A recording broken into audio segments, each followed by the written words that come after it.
Today we left Sintra and started making our way north to Porto. But first we made a stop at the town of Fátima, one of the most important Catholic pilgrimage sites in the world.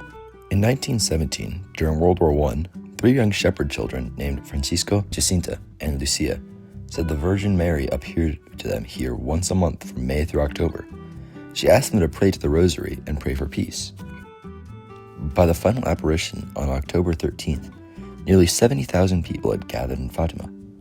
Many of them reported witnessing what became known as the Miracle of the Sun, one of the most well-known events in modern Catholic history. Today, millions of pilgrims visit Fátima every year. The Basilica of Our Lady of the Rosary is the final resting place of Saints Francisco and Jacinta and Sister Lucia, while the small chapel of the apparitions marks the spot where the Virgin Mary is believed to have first appeared.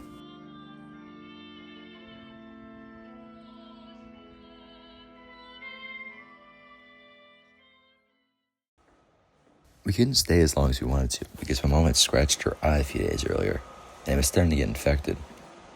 After visiting 2 urgent care clinics and a hospital that didn't have an eye doctor, we finally made it to the University Hospital in Coimbra, about an hour north of Fátima.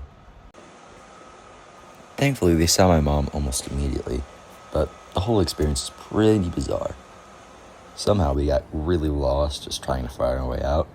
Wandered through several creepy empty floors, straight out of horror movies.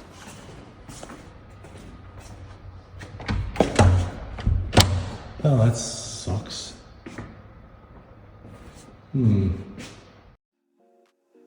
After finally escaping the hospital, we arrived in Porto around 6 p.m., where we got a tour of our apartment. It was on the top floor of a beautifully restored 19th century building in Porto's downtown Baixa district, just a couple blocks from the Mercado do Bolhão. Maybe I'm saying that right, hopefully. My parents' bedroom was up on the mezzanine, with its own full bathroom.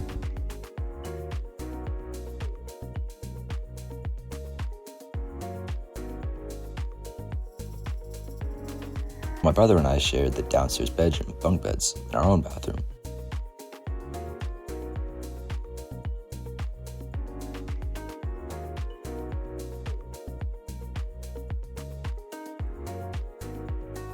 For dinner, we walked over to Mercado do Bolhão, just a block from our apartment.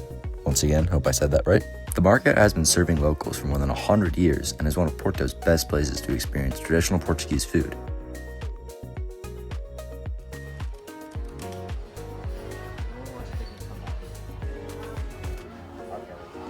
I like the R. Kelly joke he made. He made an R. Kelly joke? Yes.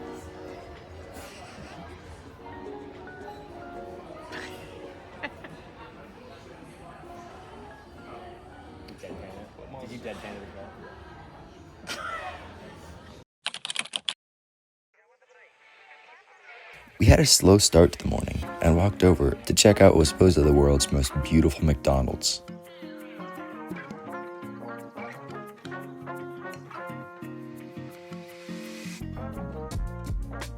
It used to be a famous cafe called Cafe Imperial, and McDonald's actually kept much of the original art, including stained glass windows and the giant bronze eagle outside. It was absolutely packed.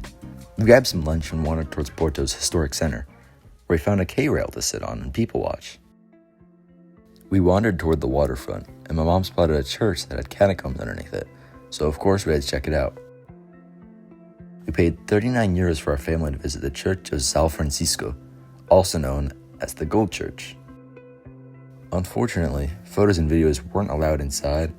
The church was originally built in the 13th century, and most of the incredible gold interior was added in the 17th and 18th century. It's said that hundreds of pounds of gold were used to cover the intricate wood carvings. There's gold everywhere. After exploring the museum, we headed down to the catacombs. Built in the mid-1700s, they were used as a burial place for Franciscan friars and members of the Third Order of St. Francis.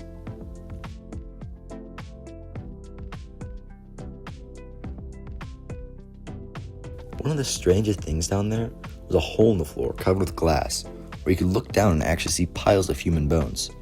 The remains belonging to both the Franciscan friars and members of the Third Order.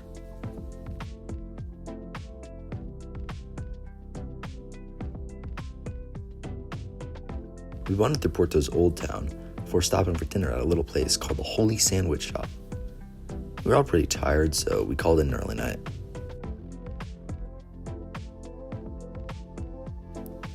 Join me tomorrow as we explore more of the city of Porto. Thanks for watching.